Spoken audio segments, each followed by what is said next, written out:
ఫిబ్రవరి 3వ తేదీ deputy mayor ఖాళీగా ఉన్నటువంటి స్థానానికి ఈరోజు ఎన్నిక నిర్వహించాలని స్టేట్ ఎలక్షన్ కమిషన్ ఆదేశాలు జారీ చేయడం జరిగింది. అందులో భాగంగా ఈరోజు నెల్లూరు నగర వైఎస్ఆర్ కాంగ్రెస్ పార్టీ కార్యాలయంలో సోదరులు శాసన మండలి సభ్యులు పర్వతిరెడ్డి చంద్రశేఖర్ రెడ్డి గారు, మరొక సోదరులు నెల్లూరు రూరల్ నియోజకవర్గ వైఎస్ఆర్ కాంగ్రెస్ పార్టీ ఇన్ఛార్జ్ ఆనం విజయ్ కుమార్ రెడ్డి గారు, కార్పొరేటర్లు, స్థానికంగా ఉండేటువంటి వైఎస్ఆర్ కాంగ్రెస్ పార్టీ ప్రధానమైనటువంటి నాయకులందరితో కలిసి సమావేశం ఏర్పాటు చేసుకొని దానిలో డిప్యూటీ మేయర్ కి సంబంధించి ఏ విధంగా ముందుకు వెళ్లాలనేటువంటి దాని మీద అందరి అభిప్రాయాలు సేకరించడం జరిగింది. కార్పొరేటర్లు, ప్రధానమైనటువంటి వైఎస్ఆర్ కాంగ్రెస్ పార్టీ నాయకులు అందరూ కూడా ఈరోజు తీవ్రమైనటువంటి ఆవేదనని వ్యక్తం చేయడం జరిగింది. బహుశా 54 స్థానాలుంటే 54 స్థానాలలో వైఎస్ఆర్ కాంగ్రెస్ పార్టీ విజయం సాధించి తిరుగులేనటువంటి శక్తిగా ఉన్నటువంటి నేపథ్యంలో మున్సిపల్ కార్పొరేషన్ కి సంబంధించి జగన్మోహన్ రెడ్డి గారు బీ ఫామ్ ఇచ్చి జగన్మోహన్ రెడ్డి గారి ఆశీస్సులతో ప్రజల దగ్గరికి పంపిస్తే ఆ రోజు వైఎస్ఆర్ కాంగ్రెస్ పార్టీ అభివృద్ధి సంక్షేమ కార్యక్రమాలు అమలు చేస్తున్నటువంటి విధానం కానీ జగన్మోహన్ రెడ్డి గారి పరిపాలన తీరు కానీ చూసి ప్రజలు వైఎస్ఆర్ కాంగ్రెస్ పార్టీకి ఓటు వేస్తే ఆ YSR Congress party B form మీద గెలిచినటువంటి కార్పొరేటర్లు తల్లిపాలు దాగి రొమ్ము గుద్దినటువంటి సందంగా ఈరోజు వైఎస్ఆర్ కాంగ్రెస్ పార్టీకి ద్రోహం చేసి తెలుగుదేశం పార్టీలో కొంతమంది చేరిపోవడం జరిగింది.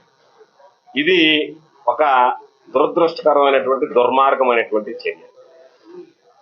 ఎందుకంటే ఒక రాజ్యాంగ వ్యవస్థలో కీలకమైనటువంటి వ్యక్తి, మున్సిపల్ శాఖను నిర్వహించేటువంటి వ్యక్తి, మంత్రిగా పనిచేసేటువంటి వాడు నెల్లూరు నగరానికి సంబంధించినటువంటి శాసనసభ్యుడు. శాసనసభ్యుడిగా గెలిచి మంత్రి అయినటువంటి నారాయణ గారు ఉన్నటువంటి కార్పొరేటర్లని ప్రలోభపెట్టి, మభ్యపెట్టి, భయపెట్టి, బ్లాక్మెయిల్ చేసి వాళ్ళందరినీ ఒక్కొక్కరిని తీసుకువెళ్ళడం జరిగింది. కాబట్టి ఇటువంటి నేపథ్యంలో మేమందరం విశ్వసించేది, ఎవరైతే ఈరోజు వైఎస్ఆర్ కాంగ్రెస్ పార్టీకి సంబంధించి గెలిచారో జగన్మోహన్ రెడ్డి గారి బీఫారం మీద, వాళ్ళు తాత్కాలికంగా పాపం కొంత ఇబ్బందులకు గురవుతామనో రకరకాలైనటువంటి ఆలోచనలతోనో తెలుగుదేశం పార్టీలోకి వెళ్లి ఉండవచ్చు. వాళ్ళందరూ కూడా ఆత్మ ప్రబోధం మేరకు, ఎందుకంటే ప్రతి ఒక్కడికి ఒక అంతరాత్మ ఉంటుంది కాబట్టి మనిషి పైకి ఎన్ని మాట్లాడినా అంతరాత్మకు ద్రోహం చేసుకోలేడు. అంతరాత్మకి వాస్తవాలు చెప్పుకోవాల్సినటువంటి పరిస్థితి ఏర్పడుతుంది. కాబట్టి వాళ్ళందరూ కూడా వైఎస్ఆర్ కాంగ్రెస్ పార్టీకి ఈ కీలకమైనటువంటి సమయంలో అండగా నిలుస్తారని చెప్పి మేము అనుకుంటున్నాం. కాబట్టి సేకరించినటువంటి అభిప్రాయం ఏదైతే ఉందో అందరం కలిసి ఒక సాధారణంగా ఒక ఏకాభిప్రాయమే వ్యక్తం చేయడం జరిగింది. అభిప్రాయాలన్నీ కూడా పరిగణలోకి తీసుకొని పార్టీ అధిష్టానానికి అన్ని కూడా వివరిస్తాం. వివరించిన తర్వాత పార్టీ అధిష్టానం తీసుకున్నటువంటి నిర్ణయం ప్రకారం అందరం వెళ్ళాలి.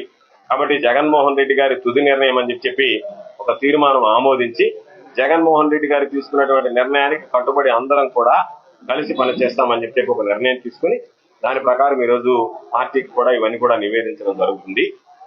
ఏది ఏమైనా సరే ఈరోజు దాదాపుగా 54 మంది అభ్యర్థులు వైఎస్ఆర్ కాంగ్రెస్ పార్టీ తరఫున గెలిచిన తర్వాత ఈరోజు నన్ను అడిగితే తెలుగుదేశం పార్టీ వాళ్ళ అండతో, వాళ్ళకి సంబంధించినటువంటి మా పార్టీ మీద గెలిచినటువంటి వాళ్లతో ఈరోజు మీరు అభ్యర్థిని నిలబెట్టి డిప్యూటీ మేయర్ గా గెలిపించుకుంటామని సంకలు గుద్దుకోవాలని అనుకుంటే అంతకన్నా దౌర్భాగ్యం, అంతకన్నా దురదృష్టకరం. మా పార్టీ మీద ఆధారపడి బ్రతకాల్సినటువంటి దౌర్భాగ్యమైనటువంటి రాజకీయ పరిస్థితులు మీకు రావడం అంటేనే మీ పార్టీకి పతనం ప్రారంభమైనట్లే. మీ పార్టీ మీద మీరు గెలిపించుకోలేనటువంటి వాళ్ళు, మీ పార్టీ మీద గెలవనటువంటి వ్యక్తులు మా పార్టీ మీద గెలిచినటువంటి వాళ్ళని మీరు తీసుకువెళ్లి అక్రమంగా మీద పెట్టొచ్చుకుని వాళ్ళ ద్వారా మేమేదో ఈరోజు ఏదో మేము రకరకాలైనటువంటి వ్యూహాలు అది ఇది మాట్లాడుతున్నారు. వాళ్ళ ద్వారా మీరు గెలిస్తే అది గెలుపు అనిపించుకుంటుందా? అది నిజంగా మీరు సిగ్గుపడాల్సినటువంటి విషయం. సిగ్గుతో తల దించుకోవాల్సినటువంటి విషయం. మీరు పోటీ పెట్టడమే సిగ్గుపడాల్సినటువంటి విషయం. మీరు పోటీ పెట్టడమే సిగ్గుతో తలదించుకోవాల్సినటువంటి విషయం. కాబట్టి వైఎస్ఆర్ కాంగ్రెస్ పార్టీ బలముందా బలగముందా అని ఏ రోజు ఆలోచన చేయలే. జగన్మోహన్ రెడ్డి గారు లాంటి ఒక ధీరుడు నాయకత్వంలో పనిచేశాం కాబట్టి ఈ రోజు మరలా అందరిలో కూడా ఈ రోజు పనిచేసేటువంటి ప్రతి ఒక్కరిలో కూడా ఫైటింగ్ స్పిరిట్ ఉంది తప్ప ఏదో మీలాగా కాంప్రమైజ్ అయిపోదాం, సర్దుబాటు చేద్దాం అనుకున్నటువంటి వాడు లేరు.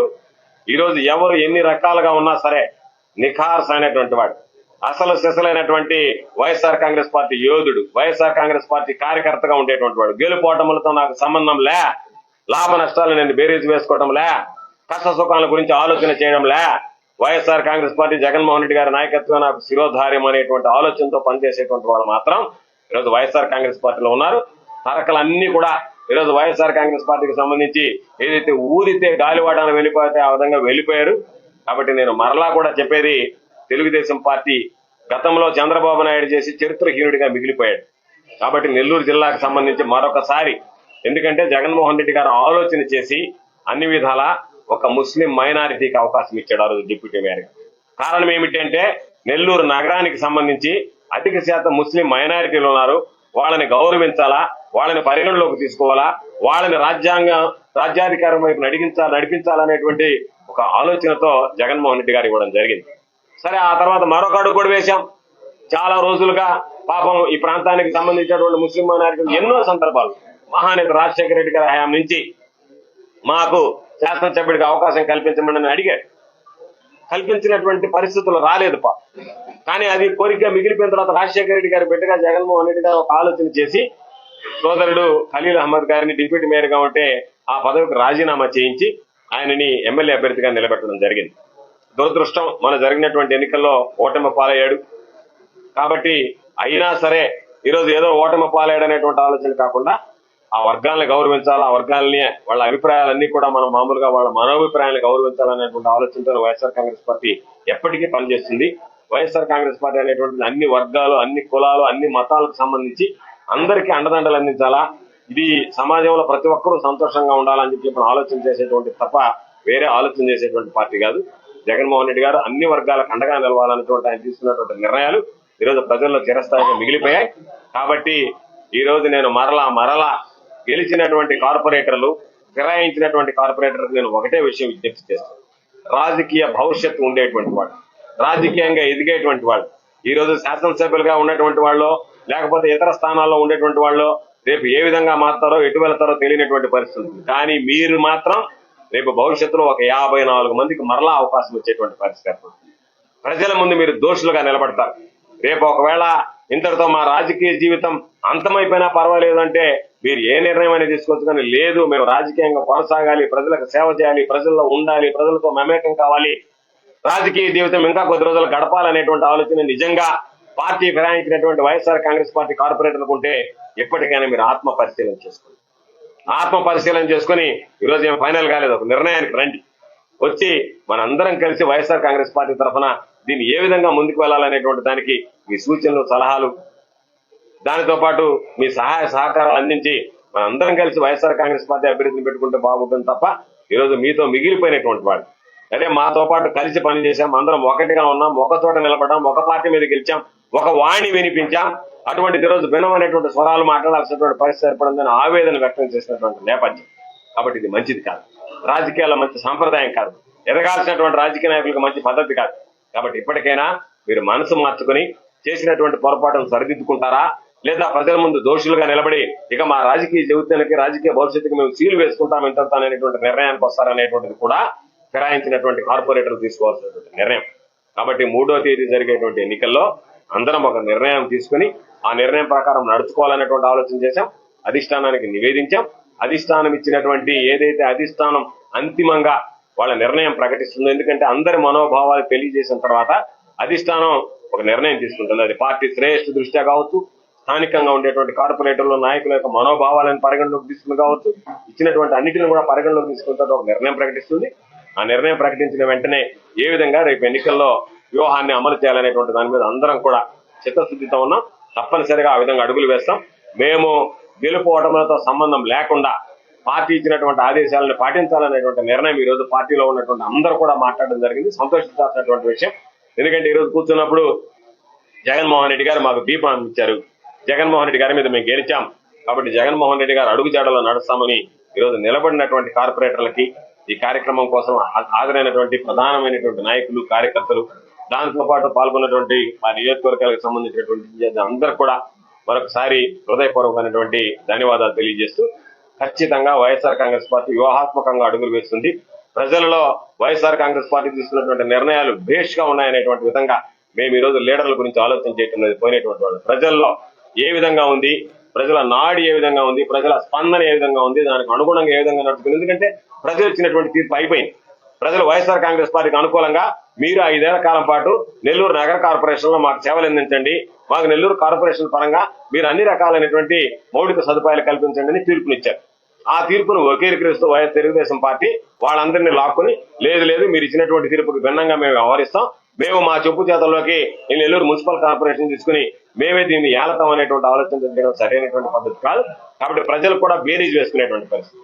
ఎవరికి మనం అధికారం ఇచ్చాం, మనం ఇచ్చినటువంటి అధికారాన్ని ఏ విధంగా ప్రజాస్వామ్యాన్ని, రాజ్యాంగ మౌలిక సూత్రాలని తుంగలో దొక్కి ఈరోజు బయటకు వెళ్ళిపోయారు అనేటువంటిది. ఎందుకంటే ఈరోజు పూజ్య బాపూజీ వర్ధన్, ఆ మహనీయుడి కళ్ళగానటువంటి ఈరోజు స్వరాజ్యం గానీ, రాజ్యాంగం గానీ, భారతదేశం ఉనికి కానీ అన్ని కూడా కోల్పోయేటువంటి విధంగా చంద్రబాబు నాయుడు గారు తీసుకుంటున్నటువంటి నిర్ణయాలు, శాసనసభ్యుల దగ్గర నుంచి అందరినీ తీసుకున్నటువంటి నిర్ణయాల ప్రకారం, ఎందుకంటే చంద్రబాబు నాయుడు అనేటువంటి వాడికి నీతి నిజాయితీ ఏమీ లేవు. కాబట్టి మా పార్టీలో గెలిచినటువంటి వాళ్ళని తన పార్టీలో మంత్రిగా చేసుకున్నటువంటి వ్యక్తి ఈ రోజు మా పార్టీలో గెలిచినటువంటి వ్యక్తులు, మా బీఫార్మ్ మీద గెలిచినటువంటి వాళ్ళకి సిగ్గు శరం లేకుండా వాళ్ళకే బీఫార్మ్ ఇచ్చినా కూడా ఆశ్చర్యపడలేదు. తెలుగుదేశం పార్టీ బీఫార్మ్ అభ్యర్థిగా గెలిచిందేమో వైఎస్ఆర్ కాంగ్రెస్ పార్టీ బీఫార్మ్ మీద, ఒకవేళ మీరు ఇస్తేమో తెలుగుదేశం పార్టీ బీఫార్మ్.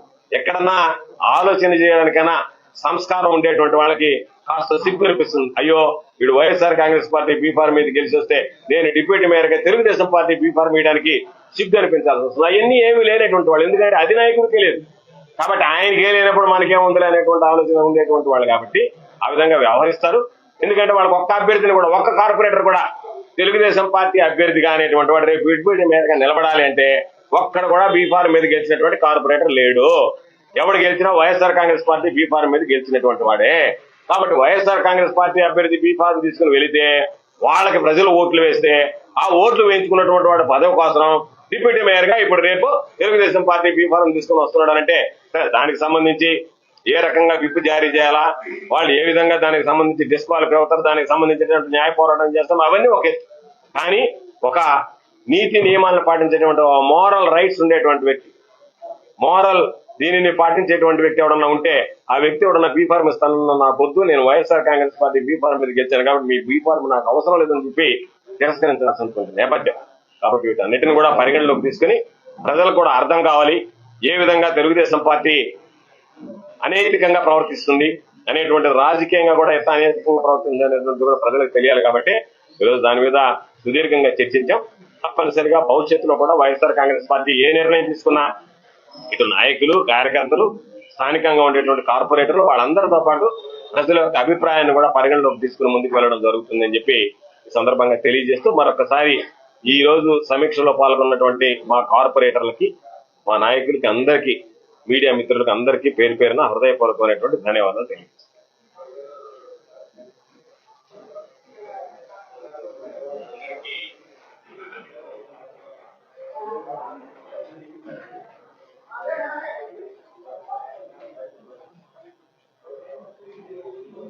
ఏం అడుగుతారు?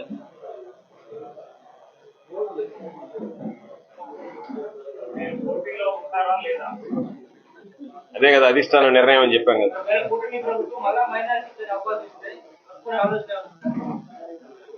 మా వాళ్ళు ఒక వాళ్ళ అభిప్రాయాలను వాళ్ళు వ్యక్తపరిచారు. అభిప్రాయాలన్నీ అంతిమంగా అధిష్టానానికి నివేదిస్తాం. వాళ్ళు విస్తృతమైనటువంటి ప్రయోజనాలను దృష్టిలో ఉంచుకొని ఏ నిర్ణయం తీసుకుంటారో ఆ నిర్ణయానికి కట్టుబడాలనేటువంటిది మా అందరి అభిప్రాయం. కాబట్టి పార్టీ అధిష్టానం నిర్ణయాన్ని గౌరవించాలి. కాబట్టి జరిగినటువంటి అన్ని నివేదించిన తర్వాత ఏ విధంగా పోటీ చేయాలన్నా లేదు ఇంకొకటి చెప్పాలన్నా ఏమనేటువంటిది కూడా పార్టీ అధిష్టానం ఏ నిర్ణయం ఇస్తుందో ఆ డైరెక్షన్ ప్రకారం వెళ్ళాలనేటువంటిది మా చేతులు ఎత్తేదే కదా. ఇప్పుడు డైరెక్టా ఇండైరెక్ట్ గా వదిలేయరా, నీకు అసలు గెలిచిన కార్పొరేటర్ లేకపోతే నువ్వు ఒక్కడిని కూడా గెలిపించలేకపోతే నువ్వు ఇండైరెక్ట్ అనుకో డైరెక్ట్ కదా. నీకు ఒక కార్పొరేటర్ గెలిచాడా, మీ ముఖానికి ఒక కార్పొరేటర్ గెలిపించుకున్నారా, సైకిల్ సింబల్ మీద ఒక కార్పొరేటర్ గెలిచాడా, నెల్లూరులో అసలు తెలుగుదేశం పార్టీ కార్పొరేటర్ ఉన్నాడా, రేపు ఫ్లోర్ లో మేయర్ చెప్పినా కమిషనర్ చెప్పినా ఎవరు చెప్పినా బలాబలాలు చెప్పాలంటే వైఎస్ఆర్ కాంగ్రెస్ పార్టీ 53, తెలుగుదేశం, ఎందుకంటే ఖలీల్ రిజైన్ చేసాడు కాబట్టి 53, తెలుగుదేశం పార్టీ 0 అని చెప్పాల్సింది. ఆ 0కి డిబేట్ మీద వస్తుందంటే అసలు రాజ్యాంగం పాపం అంబేద్కర్ గారు ఆత్మ పోషిస్తుంది పాపం. ఇటువంటి వాళ్ళ కోసం నేను ఇది కూడా పెట్టలేదు. భవిష్యత్తులో కూడా ఆయన పాపం ఇది కానీ ఆలోచించుంటే ఇటు పార్టీ బనాయించినటువంటి వాళ్ళు భవిష్యత్తులో కూడా పోటీ చేయకుండా అవకాశం ఇచ్చిండేవాడు ఆయన పాపం ఇంత దూరం ఇంత దుర్మార్గంగా వ్యవహరిస్తారని ఆ మహానుభావుడు అనుకోలే. మన వాళ్ళే కదా, మనకు స్వాతంత్రం వచ్చింది కదా, చాలా బాగా ఉంటారనుకుంటే ఇంత దుర్మార్గాలు కొడిగడతారా, ఇంత దుర్మార్గాలకు పార్టీలు పూనుకుంటాయనేటువంటిది ఆయన ఊహకు అన్ని ఉండదు పాప. లేకపోతే ఆయన రాసిండేవాడు ఖచ్చితంగా అన్ని విధాలు. మేము పోరాటం అనేటువంటిది ఫైటింగ్ స్పిరిట్ తో ఉండేటువంటి వాళ్ళు. అన్నిటి మీద ఏదైతే ఉందో జరిగినటువంటి ప్రతి అంశం మీద న్యాయ పోరాటం చేస్తాం, వీధి పోరాటాలు చేస్తాం, ప్రజా పోరాటాలు చేస్తాం, అన్నిటికీ సిద్ధంగా ఉంటాం. Right, thank you.